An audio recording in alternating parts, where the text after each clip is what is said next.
भाई कर। ये सारे पढ़ चुके हैं हम। ठीक है, तो अब हमें आगे पढ़ना है रेस्ट एंड स्प्रेड, तो इसको लिख लो।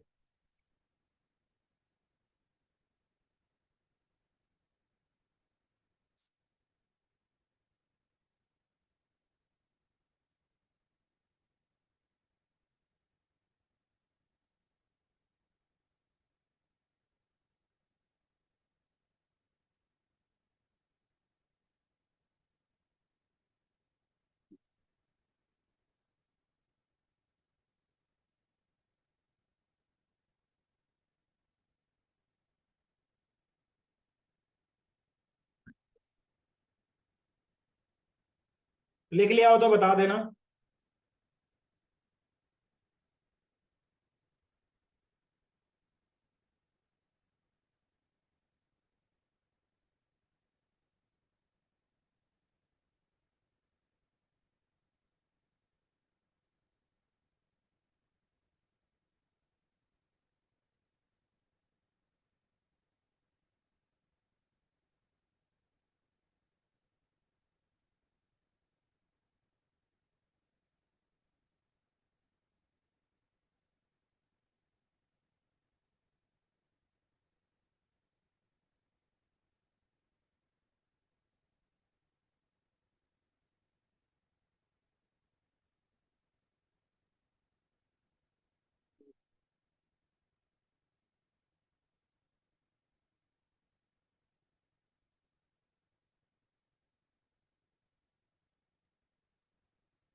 लिख लिया।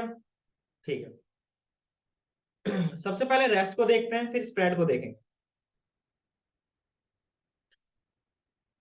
रेस्ट को हम देख चुके हैं वैसे, याद हो तो। एक एक इसका रियल टाइम एग्जांपल देख लेते हैं। मैंने बनाया एक फंक्शन एडिशन, और यहां पे मैंने बोला पैरामीटर, सॉरी, num1 num2, ऐसा कुछ। और मैंने यहां पे लिखा एडिशन 10 और 20। और मैंने यहां पे क्या बोला, रिटर्न, या फिर यहां पे लॉक कर लो num1 प्लस आपका num2।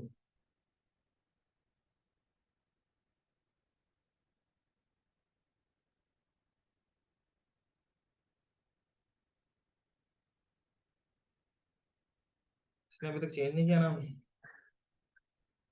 आपको वैल्यू क्या मिल गई, 30। ठीक है, कोई डाउट? भाई नाम चेंज कर ले, रेडमी।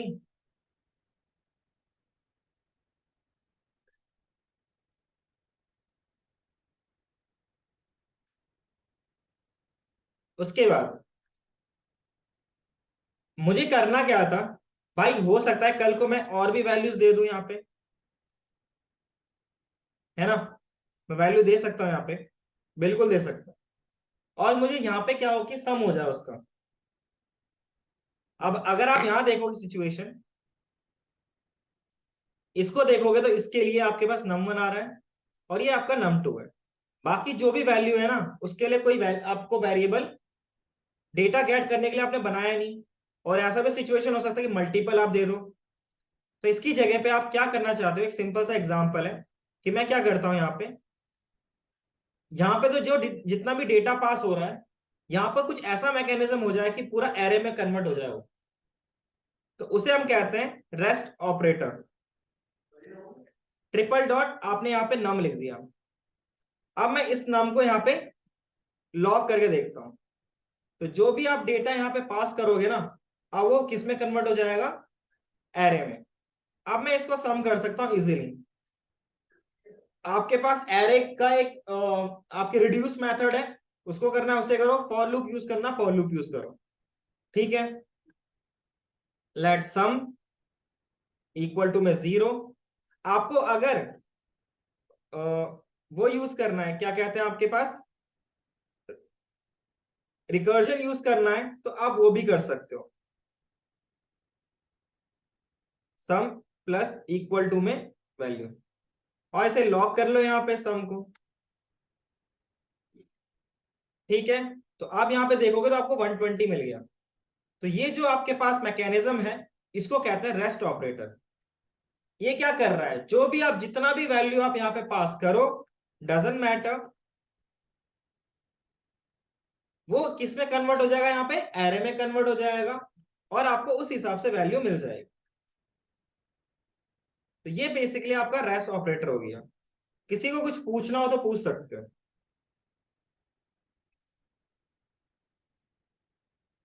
कुछ पूछना है ऑनलाइन ऑफलाइन? तो ये आपका रेस्ट ऑपरेटर का एग्जांपल हो गया।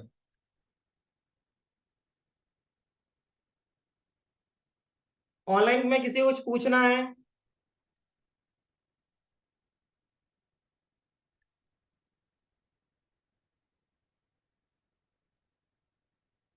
ठीक है, क्लियर है सब? ठीक है, ये तो था आपका किसका, आपके रेस्ट का। अब मान लीजिए मुझे स्प्रेड करना था, तो स्प्रेड का भी सिंटेक्स सेम ही है।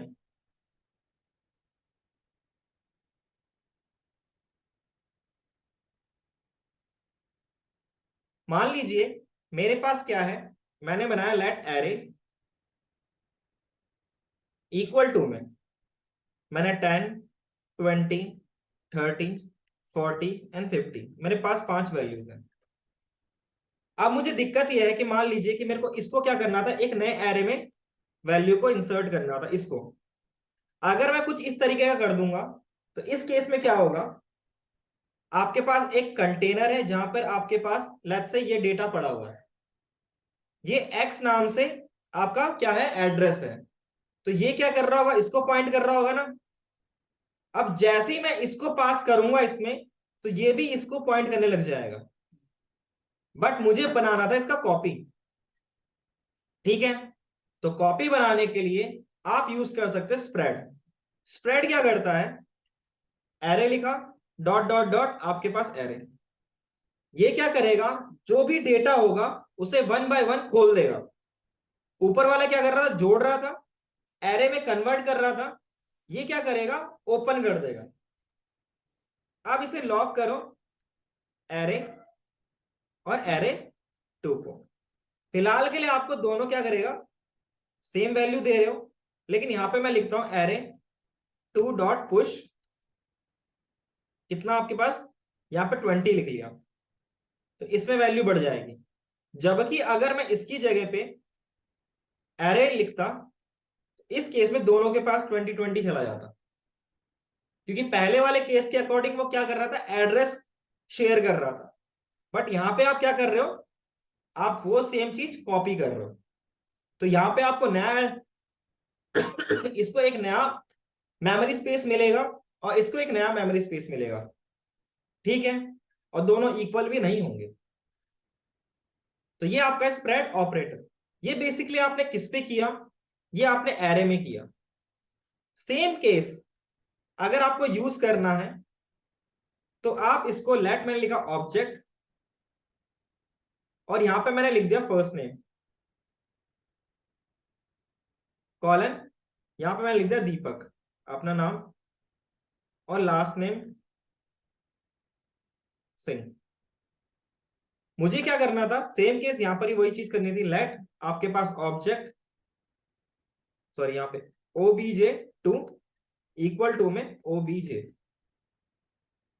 अगर मैं कुछ इस तरीके का लिखता तो यहां पर भी एड्रेस शेयर होता, क्योंकि जो ऑब्जेक्ट होता है और एरे होता है वो रेफरेंस टाइप होता है ना। तो यहाँ पे ऑब्जेक्ट शेयर होता। अब मैं यहाँ लॉक करूंगा आपके पास ऑब्जेक्ट टू, ठीक है, और यहाँ पे ऑब्जेक्ट करूंगा तो डेटा तो सेम मिल रहा है। और मान लीजिए कि मैंने इसमें क्या किया, ऑब्जेक्ट टू डॉट मैंने एज लिख लिया और यहाँ पे मैंने 10 लिख दिया, तो दोनों के पास आ जाएगा वैल्यू। जबकि मुझे यहाँ पे कॉपी करना था, तो कॉपी करने के लिए सेम केस यहाँ ट्रिपल डॉट लिख दो। तो ये आपके पास देखोगे जो ऑब्जेक्ट टू था वो पहले लिखा था, इसलिए इसको हटा के यहाँ पे टू लिख देता हूँ। तो ऑब्जेक्ट टू में वैल्यू इंक्रीज हो गई बट इसमें इंक्रीज नहीं हुई। ठीक है, तो इस काम में ये स्प्रेड करता है कि स्प्रेड क्या करेगा, कॉपी करने में मदद करता है, बहुत ज्यादा यूज करते हैं हम इसको। ठीक है, और दूसरा केस ये है कि इसका फायदा ये है कि ये हमेशा आप ट्रिपल डॉट से यूज कर सकते हो। इस टाइम पे एक्सपैंड कर रहा है, ठीक है, इस केस में वो क्या कर रहा है, आपको मर्ज कर रहा है, ये एरे में कन्वर्ट कर रहा है, और ये आपका किस में कर रहा है, आपको एक एक्सपैंड कर रहा है, उसकी हर एक वैल्यू को खोल रहा है। ठीक है, कोई डाउट, कुछ पूछना हो तो पूछ सकते हो, और इन दोनों को लिखना चाहो तो लिख सकते हो।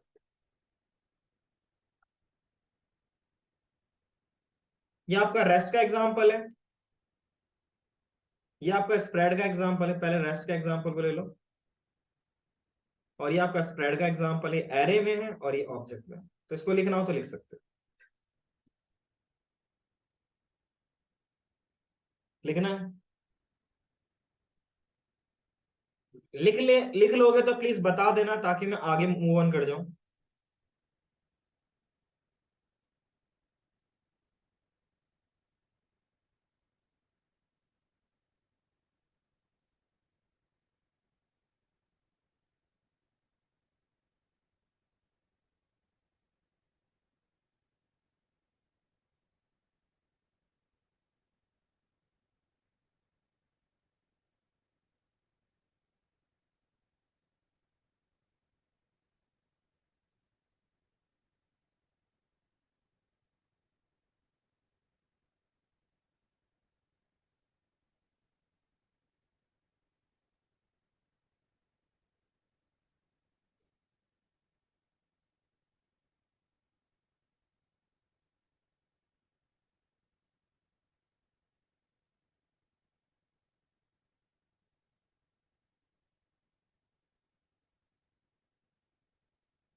डन कर लिया सबने?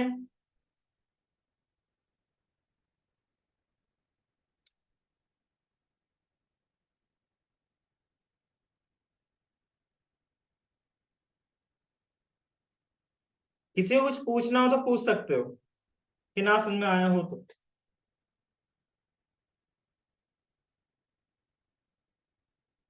कुछ पूछना है?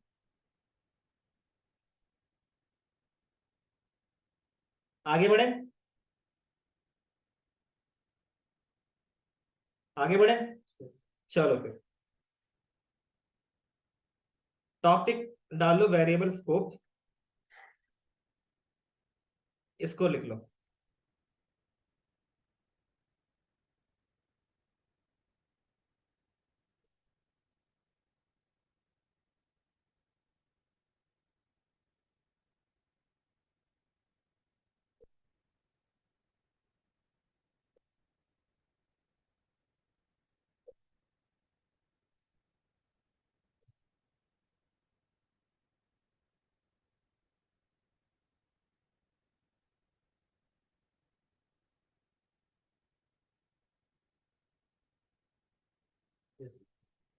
डन।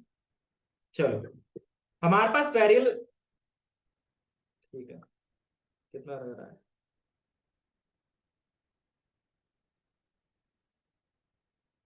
ठीक है, वेरिएबल स्कोप। हमारे पास जो स्कोप होते हैं वेरिएबल के, वो एक होता है आपका लोकल स्कोप,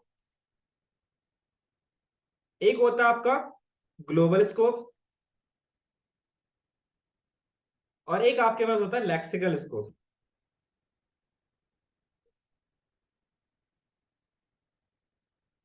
ये तीन आपके पास एनवायरमेंट्स होते हैं, इसको स्कोप के एनवायरमेंट बोल लो, वही बात सही है। तो तीनों को वन बाय वन देखते हैं। तो सबसे पहले आपका लोकल स्कोप। मैंने एक फंक्शन बनाया, उसमें लिखा एडिशन नाम से, और यहाँ पे लिखा num1 और num2, और यहाँ पे मैंने उसको लॉग किया num1 और num2 को, और मैंने यहाँ पे एडिशन लिखा 10, 20। इसको ऑब्जर्व करना, मैंने कुछ इस तरीके से लिखा, ठीक है। मैं num1 को और num2 को मैं इस ब्लॉक के अंदर एक्सेस कर पा रहा हूं, क्या मैं इसके बाहर से एक्सेस कर पाऊंगा? तो मुझे मिलेगा error, num1 is not defined. तो इसका मतलब क्या हुआ, इसको समझते हैं। अगर आप किसी ब्लॉक के फंक्शन के, ये जो आपके पास है पैरामीटर्स है, ये इसी ब्लॉक के अंदर यूज कर सकते हो इसे, इसको बाहर यूज नहीं कर सकते। अगर आपके पास कोई ऐसे वेरिएबल्स जिसको किसी ब्लॉक के अंदर आप यूज कर पा रहे हो, उसको उस ब्लॉक के बाहर यूज नहीं कर पा रहे, तो ऐसे वेरिएबल को हम कहते हैं लोकल वेरिएबल। तो यहां पे जो आपके पास num1 है और जो num2 है, उसे हम बोलेंगे आर लोकल वेरिएबल। और इनको आप आगे देखें तो इन्हें स्कोप बोल लो या एनवायरमेंट बोल लो, जो आपको बोलना वो बोल सकते हैं, ठीक है। तो यहाँ पे num और num2 को आप बाहर यूज नहीं कर सकते। अब क्वेश्चन आता है भाई इसको यहां यूज कर लेते हैं हम, एग्जीक्यूट होने के बाद यूज कर लेते हैं, तो भी आपको एरर मिलेगा, ठीक है। तो इसको बाहर यूज नहीं कर सकते। तो ऐसे वेरिएबल जिनको किसी ब्लॉक के अंदर यूज कर पा रहे हो, उन्हें हम लोकल वेरिएबल कहते हैं, ठीक है। किसी को कोई डाउट, कुछ पूछना हो तो पूछ सकते हो, ऑनलाइन कुछ पूछना है?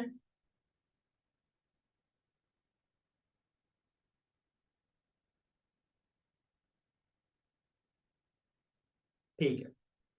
इसके बाद आपके पास आता है ग्लोबल वेरिएबल। मैं इन्हीं को कॉपी कर लेता हूं और क्लोज।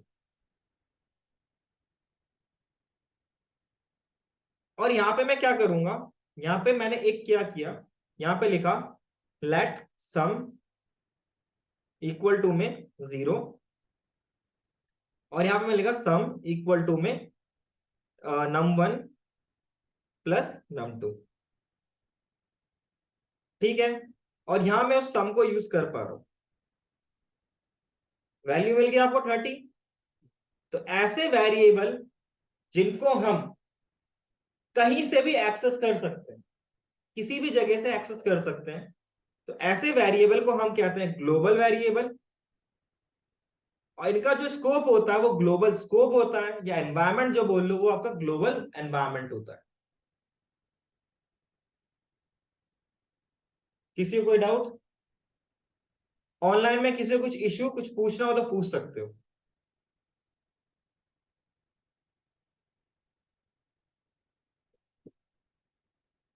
किसी को कुछ पूछना है?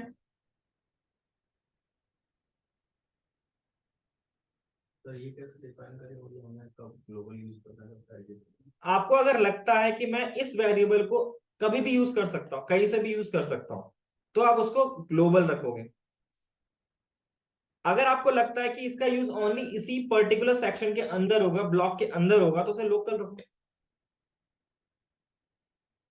ठीक है। किसी को कुछ पूछना हो तो पूछ सकते हो, कुछ पूछना है? चलो फिर, इसके बाद आपके पास एक और एनवायरनमेंट आता है लेक्सिकल स्कोप। लेक्सिकल स्कोप से पहले नेस्टिंग फंक्शन को देखते हैं। मैंने क्या किया, एक फंक्शन बनाया, यहां पे लिखा मैंने पावर, मैंने यहां पे लिखा मैं नम लिखा, जो भी आप नंबर पास करोगे, और यहां पे मैंने लिख दिया एक, या फिर आप लिख लो कैलकुलेशन नाम से, या टेस्ट नाम से ले लो, टेस्ट नाम से, ये टेस्ट 1 लिख लिया। अंदर मैं क्या कर रहा हूं, मैंने एक लिखा लेट ए इक्वल टू में 10, लेट बी इक्वल टू में 10, और मैंने क्या किया, रिटर्न किया आपके पास एक फंक्शन,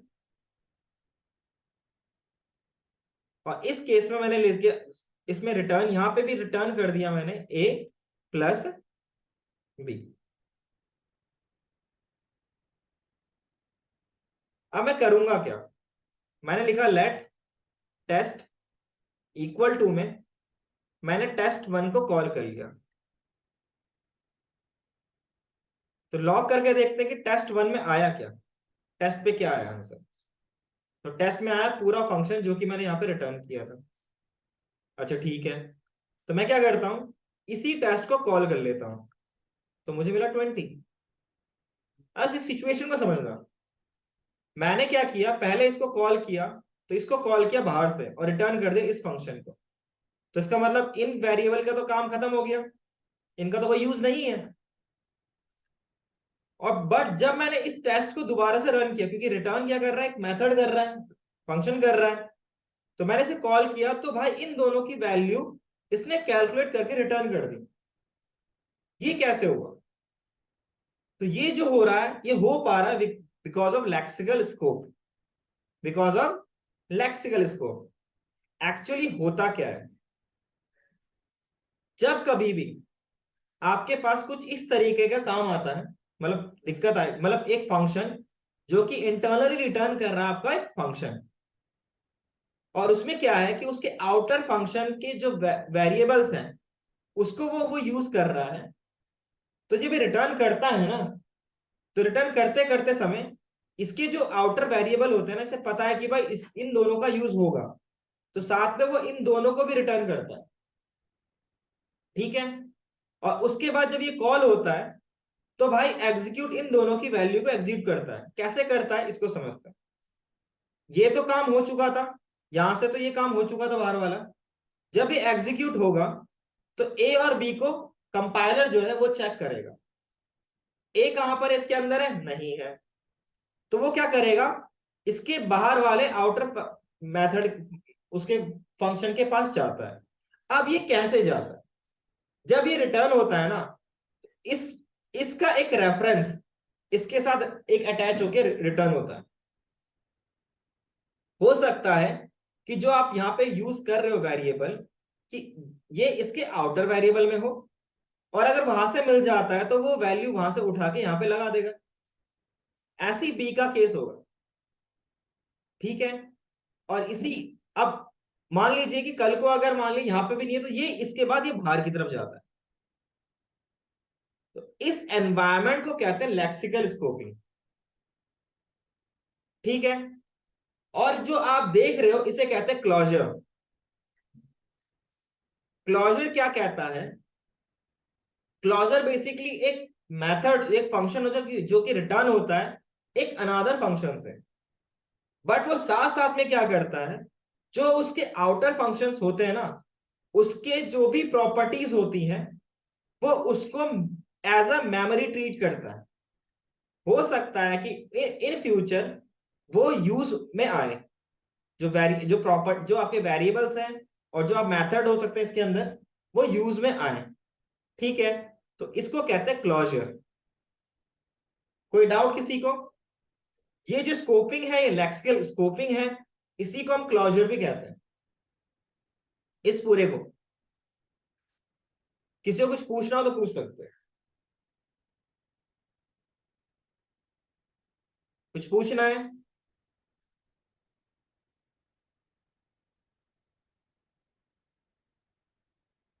ऑनलाइन ऑफलाइन किसी को कुछ भी डाउट है, पूछना हो तो पूछ सकते हो। इसको जरा ग्लोबल एग्जीक्यूशन कॉन्टेक्स्ट में समझते हैं, उसमें ज्यादा जानकारी मिलेगी। जब आपका ग्लोबल एग्जीक्यूशन कॉन्टेक्स्ट वर्क करता है, एक आपका क्या फेज होता है, मेमोरी फेज, और एक आपका कोड फेज। ठीक है। जब मेमोरी फेज होता है तो जो फंक्शन होता है इसका पूरा डेटा एज अ इस कर्ली ब्रेसेस में आ जाएगा।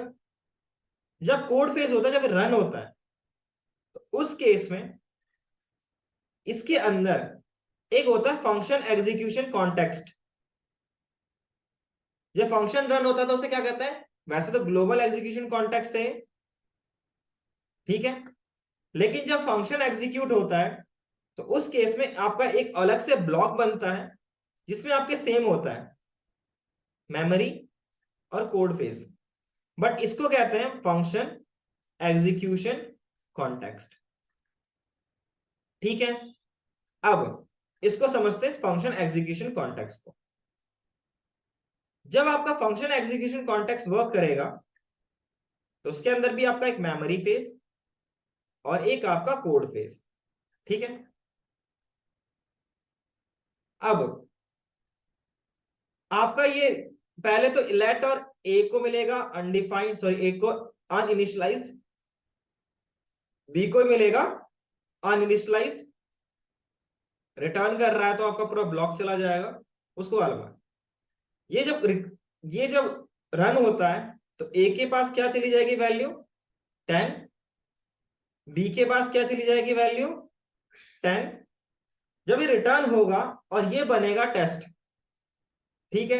टेस्ट के पास फिलहाल के लिए यहां पे होगा अनडिफाइंड, अनइनिशियलाइज्ड। तो जब रिटर्न होगा तो भाई टेस्ट के पास पूरा एक ब्लॉक चला जाता है।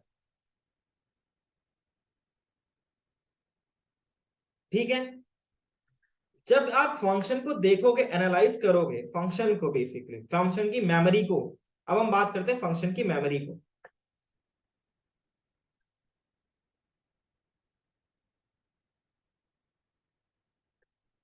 जब फंक्शन की मेमोरी मिलती है तो उस केस में एक सबसे पहले होता है कि आर्ग नाम से। यहाँ पे अब आर्ग्यूमेंट्स भी तो हो सकते हैं, तो उसको बाय डिफॉल्ट मिलता है यहाँ पे ब्लैंक। उसके बाद यहाँ पे आर्ग्यूमेंट में हो सकता है num1 num2 लिखो, है ना। तो यहाँ पे लिखो num1, तो उसको मिलेगा अनडिफाइंड, और num2 को मिलता है आपके पास अनडिफाइंड। बट जब एग्जीक्यूट होता है उसके बाद जो भी इसके अंदर वेरिएबल होंगे उनको भी वैल्यू मिलेगी। जब ये एग्जीक्यूट होता है तो उस केस में जो आर्ग्स के अंदर वैल्यू आएगी ना, आर्ग्स के अंदर लेट्स से मैंने लिखा 10, 20, तो ये क्या करेगा, जो आपका num1 होगा, जो ये आर की वैल्यू होगी ना उसमें चली जाएगी। सेम केस num2 के साथ भी होगा, और ये 20 चली जाएगी। ठीक है। अब ये वैल्यू वहां जा चुकी है, अब ये रिटर्न होगा। जब रिटर्न होता है ना, तो रिटर्न अगर ये फंक्शन कर रहा है तो फंक्शन करते समय जावास्क्रिप्ट ये चेक करेगा कि जो यहाँ पे आपने वेरिएबल लिखे हैं क्या ये इसके आउटर वेरिएबल में प्रेजेंट है, फंक्शन में प्रेजेंट है। अगर है तो ये रिटर्न करते समय नॉर्मल फंक्शन तो रिटर्न करेगा, जो फंक्शन है वो तो रिटर्न करेगा, साथ साथ में ए की वैल्यू 10 और बी की वैल्यू भी 10 रिटर्न करता है। ठीक है। तभी आप इसे एग्जीक्यूट करते हो तो आपको ये वैल्यू मिल जाती है, अदरवाइज ये वैल्यू नहीं मिलती। ठीक है। ये जो स्कोपिंग होता है इसे हम लेक्सिकल स्कोपिंग कहते हैं। चाइल्ड से पेरेंट में जा रहा है और उससे पेरेंट में जा रहा है, इसे हम लेक्सिकल स्कोपिंग कहते हैं। और जो ये आप देख रहे हो इसे हम बेसिकली कहते हैं आपका क्लोजर। जो ये वाला पार्ट है आपका क्लोजर कहलाता है, इसको बेसिकली कह सकते हो।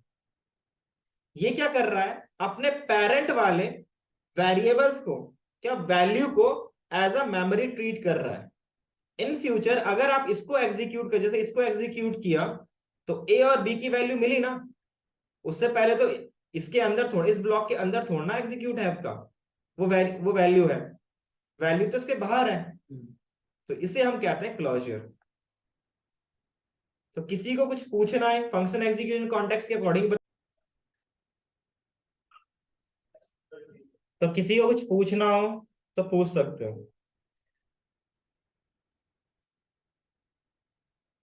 किसी को कुछ पूछना है, ये चीजें तो मैंने बता दिया आपको। इसको अगर लिखना हो तो लिख सकते हो,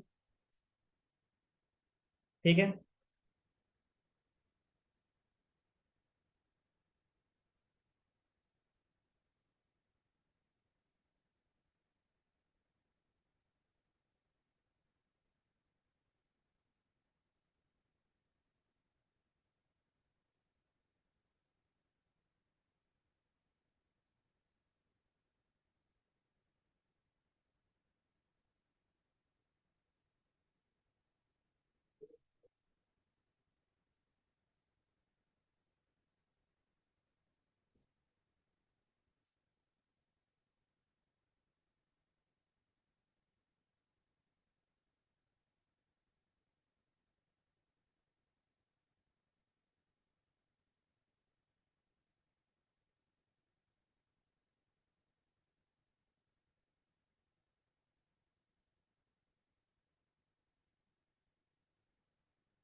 करें स्टार्ट भाई, करें स्टार्ट। अगर कुछ पूछना हो तो पूछ सकते हो।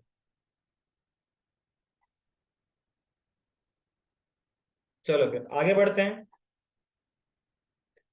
तो टॉपिक लिख लो इसको,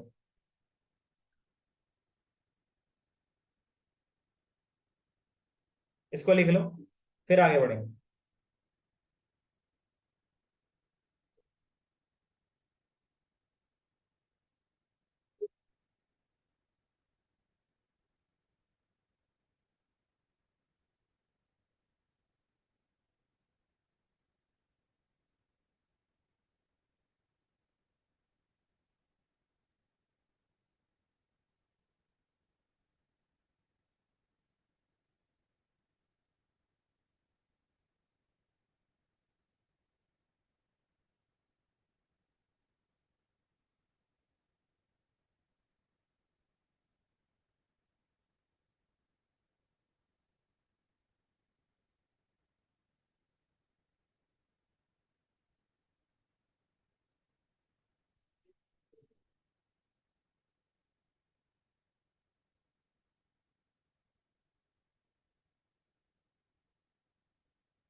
लिख लिया, चलो ठीक है स्टार्ट करते हैं।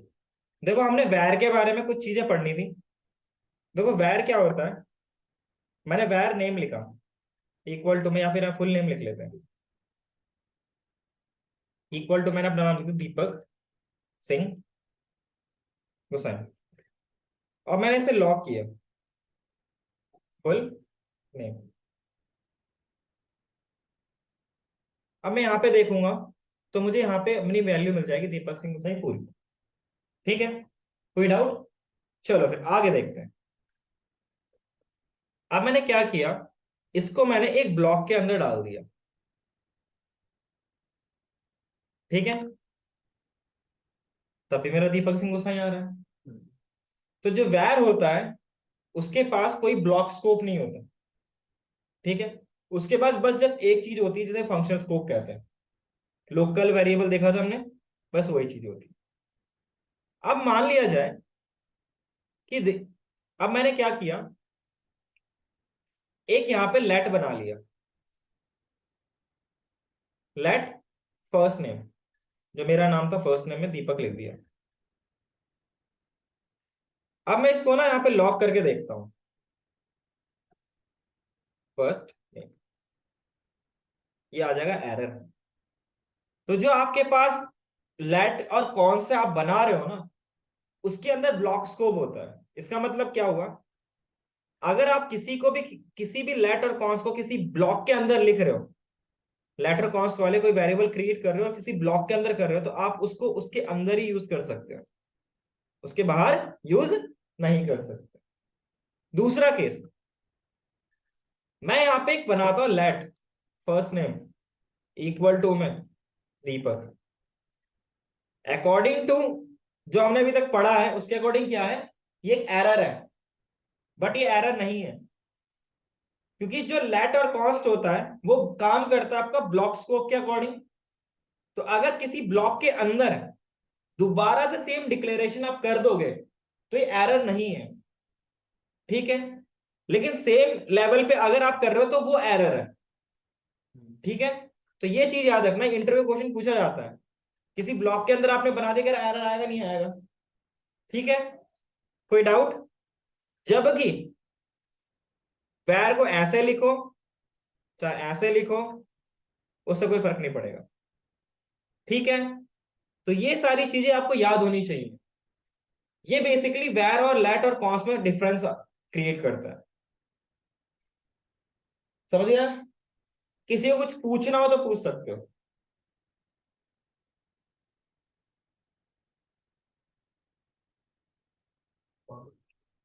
वो बोलो बोलो बोलो। कॉस्ट के केस में तो कहीं भी हो वो एरर ही शो करेगा, नहीं, विद इन ब्लॉक और विद इन। मैंने यहाँ पे लिखा है, इसी को मैं कॉन्स बना लेता हूँ,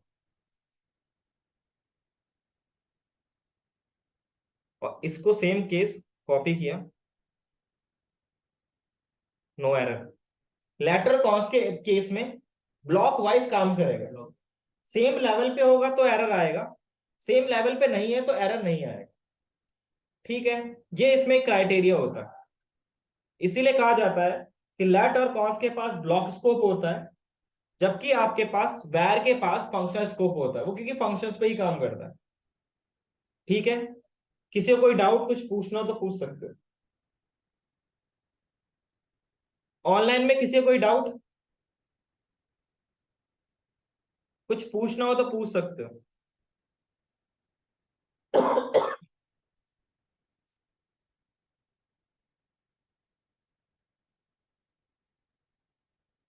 इसको लिखना हो तो लिख सकते हो, फिर हम आगे बढ़ेंगे। हेलो,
डन, आगे बढ़े, ठीक है। इसके बाद आपका आता है इफी, इसे कहते हैं इमीडिएट इन्वोक फंक्शन एक्सप्रेशन। ठीक है, क्या कहते हैं इसे? Immediate invoke function expression.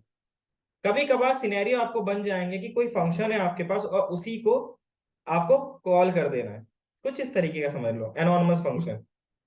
ठीक है, तो उसके लिए आप कुछ इस तरीके का सिंटैक्स यूज कर सकते हो।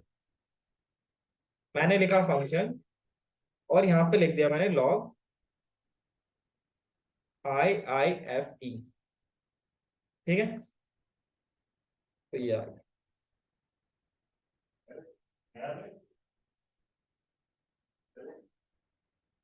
ठीक है, तो ये आपका आ गया इफी। तो ये जो सिंटैक्स है ये आपका इफी कहलाता है, इमीडिएट इन्वोक फंक्शन एक्सप्रेशन। ठीक है, कोई डाउट? ओके, आगे बढ़े। इसको लिखना है, लिख लो ऐसे, फटाफट लिखना, फिर आगे स्टार्ट करेंगे आपका scheduling, set time out interval.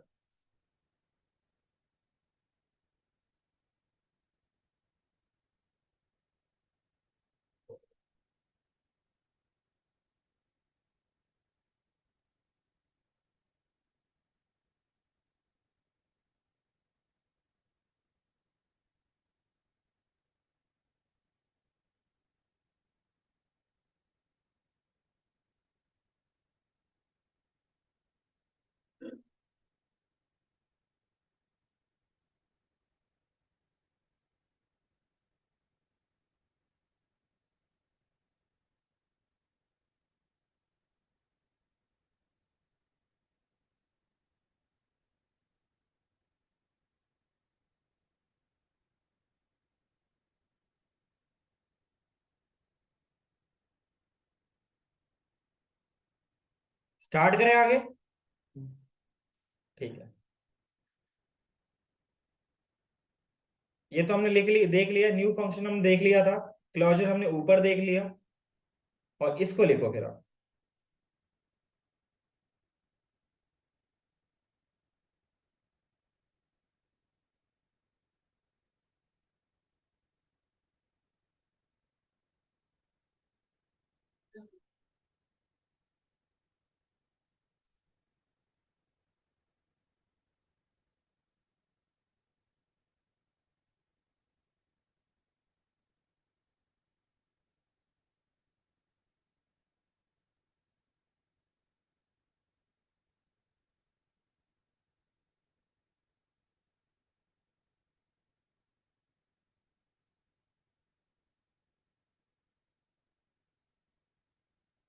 Done,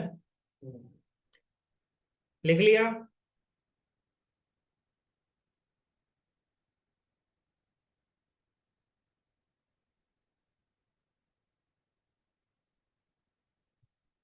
start करें, ऑनलाइन में लिख लिया।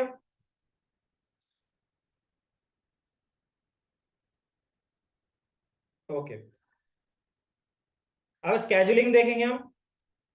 तो इसमें क्या करना होता है, लेट्स से आपके पास क्या है कि कुछ इंटरवल के बाद आपको सेम कोड को रिपीट चलाना है। ठीक है, तो मैंने क्या किया, मैंने लिखा set time, set interval, sorry, पहले लिखूंगा मैं यहाँ पे एनोनिमस फंक्शन। एनोनिमस फंक्शन कौन सा फंक्शन होगा आपके पास? जो फंक्शन एक्सप्रेशन होता है, कॉल बैक फंक्शन होता है। इसके बाद दूसरा जो आपके पास वैल्यू जाएगा कि कितने टाइम के बाद इसको एग्जीक्यूट करना है बार बार। ठीक है, मैंने बोला 1000 मिली सेकेंड, इसका मतलब 1 सेकेंड। एक सेकंड में कितने मिली सेकेंड होते हैं? 1000 होते हैं ना, वही चीज। उसके बाद मैंने यहां पे लॉग करा और यहां पे लिखा मैंने हाय देयर। ठीक है, और यहां पे मैं गया, देखो अब 1 2 3, हर 1 सेकंड के पास ये चलता रहेगा। ठीक है, तो ये था आपके पास सेट इंटरवल, कि आपने क्या किया कि हर 1 सेकंड के बाद मैंने बोला बार बार ये कोड चलता रहे। इसका यूज तुम कहां कर सकते हो? इसका तुम कर सकते हो यूज, लेट्स से आपको भाई कोई डेटा गेट करना हो हर एक में, सेकंड में, 2 सेकंड में, ठीक है, सॉर्ट ऑफ कुछ भी जो आपको काम लगता है कि जो चलता रहे प्रोसेस, ठीक है। कोई डाउट किसी को? ये था सेट इंटरवल। अब आप चाहते हो कि आपने एक रियल टाइम एग्जांपल देखा होगा, जैसे ही आप किसी वेबसाइट पे गए और कुछ सेकंड के बाद पॉपअप आ गया, इमीडिएट नहीं आया, कुछ सेकंड के बाद आया, तो वो होता है set time out. Set time out. Same चीज इसके अंदर भी आपके पास एक कॉल बैक फंक्शन, ठीक है, और आपके कितने सेकंड के बाद इसको आपको एग्जीक्यूट करना है, तो लॉग सेट टाइम आउट। अब ये क्या होता है, ये एक बार चलेगा 3 सेकंड के बाद। ऊपर वाला मल्टीपल बार चल रहा था ना, ये ओनली एक बार चलेगा। इसको रिलोड किया, 3 बार, ठीक है। अब मैं क्या करता हूं, जो ऊपर वाला था ना, इसे क्लियर करते हैं, और मैं बोल रहा हूं क्लियर हो जाए आपका 5 सेकंड के बाद। मुझे क्लियर, ये आपके पास जो चल रहा है इसको मुझे क्लियर भी तो करना पड़ेगा।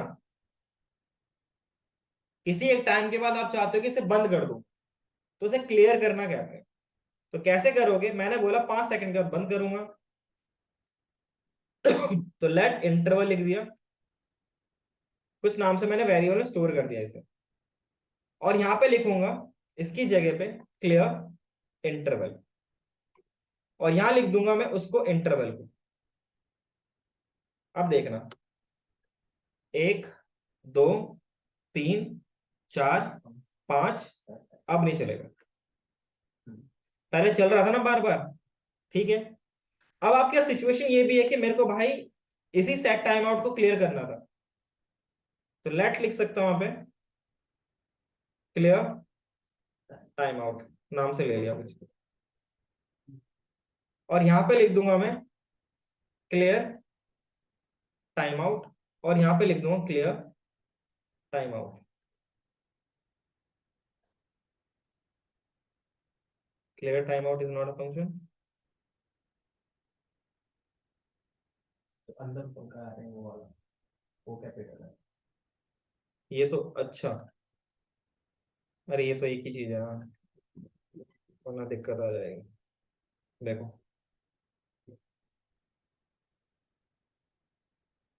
उसने उसे वाइप अप कर दिया, अब वो चलेगा ही नहीं, ठीक है। तो ये आपके पास था सेट इंटरवल, जो कि आपको मल्टीप्लाई कितने कितने सेकंड के बाद दोबारा दोबारा चलाना है। सेट टाइम आउट जो होता है वो कुछ टाइम के बाद एक बार चलाने के लिए उसको यूज किया जाता है। अगर आपके पास कोई इंटरवल है, उसको क्लियर करना है, तो कुछ इस तरीके से आप क्लियर करोगे। और अगर आपको टाइम आउट, जो टाइम आउट है उसे भी क्लियर करना है, तो आप उस तरीके से क्लियर करोगे, ठीक है। कोई डाउट, कुछ पूछना हो तो पूछ सकते हो।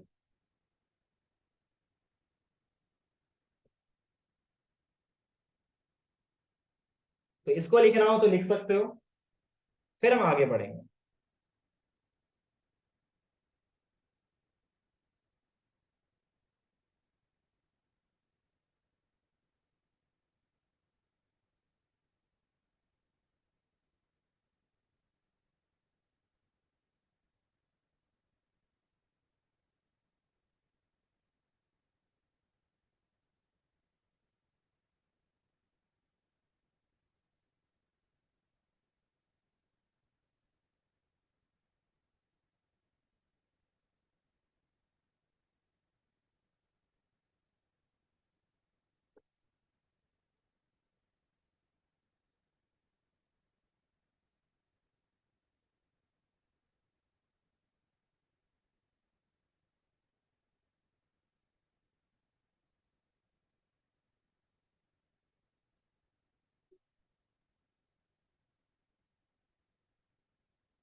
डन। ऑनलाइन में किसी को कोई डाउट कुछ पूछना हो तो पूछ सकते हो।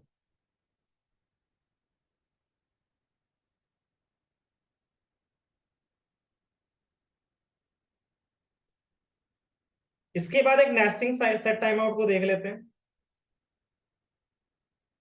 मैंने लिखा सेट टाइम आउट फंक्शन, और यहां पे लिख दिया मैंने, और यहां पे एक और लिख लिया सेट टाइम आउट, इसी को कॉल कर लेता हूँ, कॉपी कर लेता हूँ, और यहां लॉग लिखूंगा मैं inside inner set time out, और यहां लिख दूंगा log outer set time out.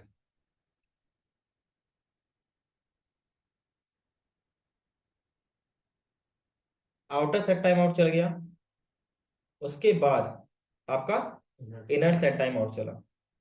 अब थोड़ा ऑब्जर्व करते हैं इसे। ये तो हमें पता चल गया कि पहले कौन सा चलेगा, ये जो चलेगा बाहर वाला, ये चलने के बाद ये फिर अंदर बाद में चलेगा। ये क्या हुआ फिर भाई, ये इसको पहले चलना चाहिए था ना, ये क्यों चल गया पहले? क्वेश्चन राइज होता है, पहले इसको खत्म होना चाहिए था फिर ये खत्म होना चाहिए था, है ना। चलो फिर इसको थोड़ा और ऑब्जर्व करते हैं। मैंने क्या किया, एक सेट टाइम आउट लिया, और यहां पे मैंने फंक्शन लिया, इसको मैंने कॉपी तो कर रखा है तो मैं पेस्ट कर देता हूं, और यहां पे मैंने लॉक किया सेट टाइम आउट, और यहां पे मैंने लॉक किया आपका हाय देयर लिख दिया, कुछ भी लिख दिया, आउटसाइड सेट टाइम आउट। ठीक है, इसको देखना, पहले आउटसाइड चला फिर सेट टाइम आउट चला। ये कैसे चला, इसको ग्लोबल एग्जीक्यूशन कॉन्टेक्स्ट के थ्रू देखते हैं। देखो, जब आप काम करोगे ना, तो एक होता है आपका ग्लोबल एग्जीक्यूशन कॉन्टेक्स्ट, सॉरी इसको मैंने ज्यादा बड़ा लिख दिया, छोटा लिख लेते हैं इसे। एक होता है आपका कॉल स्टैक, एक होता है आपका इवेंट लूप। ठीक है, ये आपका प्रायोरिटी क्यू होता है, और यहां पे आपके पास एक होता है ब्राउजर की वेब एपीआई।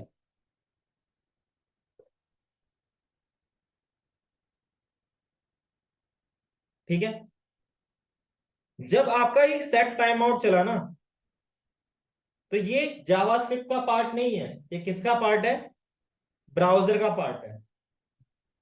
तो जैसे ही इसने देखा, उसने बोला कि भाई ये 3 सेकंड के बाद इस जो आपका फंक्शन है इसको कॉल करना है, 3 सेकंड के बाद।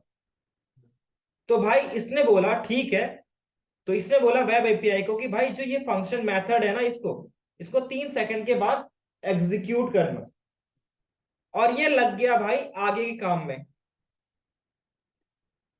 तो यहां पर आपका पहले चलेगा ग्लोबल एग्जीक्यूशन कॉन्टेक्स्ट, और जो कंसोल डॉट लॉग जो पार्ट है वो ग्लोबल एग्जीक्यूशन कॉन्टेक्स्ट का पार्ट है। ये जो है ब्राउजर एपीआई किसका पार्ट है, ब्राउजर का पार्ट है। जो इवेंट लूप है वो काम क्या करता है, कॉल स्टैक में अगर कोई चीज चल रही है तो वो उसको चलते रहने देगा, तब तक वो आगे वाले किसी चीज को भी एग्जीक्यूट नहीं करता था, रोकता है। ठीक है, तो लेट्स से ये ग्लोबल एग्जीक्यूशन कॉन्टेक्स्ट का काम हो गया खत्म, ये खाली हो गया। तब जो इवेंट लूप है ये इसको बोलेगा कि आप अपना कोड एग्जीक्यूट करो।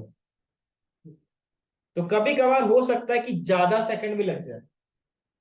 ठीक है, तो ये इस तरीके से वर्क करता है, तभी ये सबसे लास्ट में एग्जीक्यूट हुआ तभी, नहीं तो ये एग्जीक्यूट लास्ट में नहीं होता। और ये बेसिकली एसिंक्रोनस कॉल करता है। क्या करता है, एसिंक्रोनस कॉल, सिंपल सा लॉजिक। ठीक है, किसी को कोई डाउट, वैसे एसिंक्रोनस कॉल इतना नहीं करता, वेट करता है। ठीक है, किसी को कोई डाउट कुछ पूछना हो तो पूछ सकते हो।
ठीक है,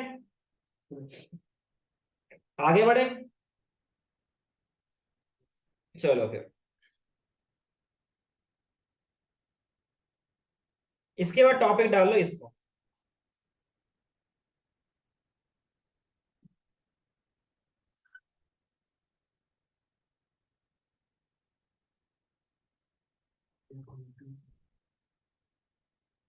इसको छोड़ देना, इसकी यूज नहीं, इसका यूज नहीं।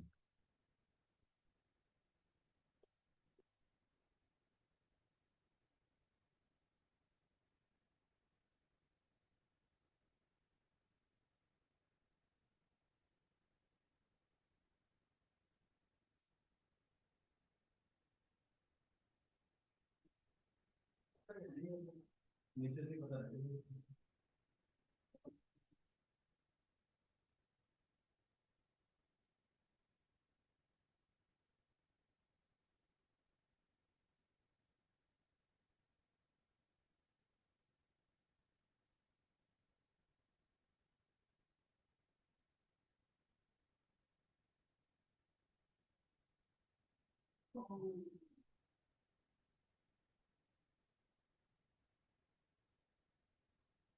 डन, देख लिया ना। चलो स्टार्ट करते हैं इसे। आपके पास एक सिचुएशन है, सिचुएशन ये है कि मुझे करना क्या है। मेरे पे लेट एक ऑब्जेक्ट है, उसके अंदर यहां पे मैंने लिखा एम्प्लॉय, और यहां पे मैंने लिख दिया गेट एम्प्लॉय डिटेल्स नाम से एक मैंने फंक्शन बना लिया। ठीक है, मैं यहां पे रिटर्न करूंगा this dot first name plus last name. अब इसको ऑब्जर्व करना, मेरे पास यहाँ पे फर्स्ट नेम लास्ट नेम है नहीं। मैंने क्या किया, लेट एक बनाया यूजर नाम से जिसके पास फर्स्ट नेम और लास्ट नेम है, फर्स्ट नेम और लास्ट नेम दोनों मैंने लिख दिया। मैं ये चाहता हूं, मैं क्या चाहता हूं कि भाई जो इसके अंदर रखी हुई वैल्यूज है ना, ये मेथड इसको यूज कर ले। ठीक है, तो कैसे इसको यूज करेगा, तो मैंने कहा लॉग करो EMPLOYY डॉट डॉट अप्लाई, और इसमें लिख दिया मैंने उस ऑब्जेक्ट का नाम। सेव किया, अब देखना जॉन जॉन आ गया। ठीक है, तो इस प्रोसेस के थ्रू आपने क्या किया, इस यूजर की डिटेल को आपने इस मेथड के साथ बाइंड कर दिया, इस ऑब्जेक्ट के साथ बाइंड कर दिया। तो ये बेसिकली आपका हो जाता है कैसे आप दूसरे किसी ऑब्जेक्ट में रखे हुए मेथड को किसी दूसरे ऑब्जेक्ट के अंदर रखी हुई प्रॉपर्टीज को यूज करना चाहते हो, कैसे यूज करना चाहते हो, दोनों को मिक्स करके। तो ये इस तरीके से कर सकते हो। ऐसे ही आप कॉल को भी यूज कर सकते हो, सेम आउटपुट आएगा। अब दोनों सेम है तो भाई डिफरेंस क्या है, तो यहां पे रखा हुआ पैरामीटर, यहां पे रखा हुआ पैरामीटर। मैंने यहां पे क्या बोला, मैंने बोला यहां पे एज आ जाएगा, जिसको मैं यहां पे प्लस करके आपको मैं एज बता दूं। यहां पे लेट्स से मैंने यहां पे लिखा थोड़ा स्पेस प्लस आपका दिस सॉरी एज। ठीक है, इस फंक्शन में कोई मेथड आपको वैल्यू पास करनी हो तो मैंने यहां पे बोला स्क्वायर ब्रैकेट में 10, क्या आ गया यहाँ पे 10। सेम चीज इसी मेथड को मैं इस कॉल से भी यूज कर सकता हूं, बट यहाँ पे ऊपर वाले मैंने क्या यूज किया, ब्रैकेट्स स्क्वायर ब्रैकेट एरे के फॉर्मेट में किया ना, मैंने यहाँ पे 10 लिख दिया। बस दोनों में ये फर्क है। जब कभी भी यहाँ पे जितने भी आर्ग्यूमेंट्स होंगे ना, यहाँ पे लेट्स से एड्रेस लिख लिया मैंने, और सेम चीज में यहाँ पे कॉपी किया है इसे मैंने, और यहाँ पेस्ट करके यहाँ एड्रेस लिख दिया। अगर मैं अप्लाई यूज करूंगा तो इस स्क्वायर ब्रैकेट के यहाँ पे लिखूंगा एड्रेस, ठीक है। बट यहाँ पे एज अ पैरामीटर जैसे पास करते हैं ना, वैसे लिख सकता हूं। इन दोनों बस यही डिफरेंस है। पहले वाले में जब भी आप डेटा जिसको मैंने हटा दिया तो यहाँ पे आएगा आपका एरर, ठीक है, नॉन ऑब्जेक्ट। और ये एरे लाइक होना चाहिए स्ट्रक्चर। दोनों में ये डिफरेंस है बस, ठीक है। तो ये था आपके पास कॉल और अप्लाई। इसके अंदर एक और आता है जिसका नाम है दिस। दिस को हम पढ़ेंगे जब हम डॉम मैनिपुलेशन देखेंगे, अभी फिलहाल के लिए नहीं देखेंगे उसे, ठीक है। किसी को कोई डाउट कुछ पूछना हो तो पूछ सकते हो।